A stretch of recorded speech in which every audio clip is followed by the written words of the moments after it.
মধ্যপ্রাচ্যের সাথে সম্পর্ক স্থপতি হচ্ছে শহীদ প্রেসিডেন্ট জিয়াউর রহমান। আজকে সেই মধ্যপ্রাচ্য আগুন জ্বলছে। এখন সম্পূরক প্রশ্ন করবেন ঢাকা 14 আসন থেকে নির্বাচিত মাননীয় সংসদ সদস্য মীর আহমেদ বিন কাসেম। মাননীয় স্পিকার, আপনাকে ধন্যবাদ।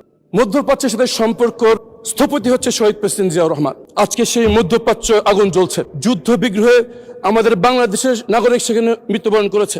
জ্বালানি সংকটে বাংলাদেশে ইতিমধ্যেই 3 জন লোকের মৃত্যু হয়েছে জ্বালানি বিক্রির বিষয়ে বিরোধ নিয়ে। আমার প্রথম প্রশ্ন, জিয়াউর রহমানের সন্তান মাননীয় প্রধানমন্ত্রী এই সংকট নিরসনে কি ভূমিকা পালন করছেন?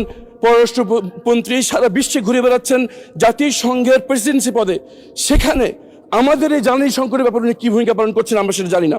এই বিষয়ে মাননীয় সদস্য, মাননীয় প্রতিমন্ত্রী, আরেকটি প্রশ্ন করতে হবে। একটা question, you are allowed to ask one question only.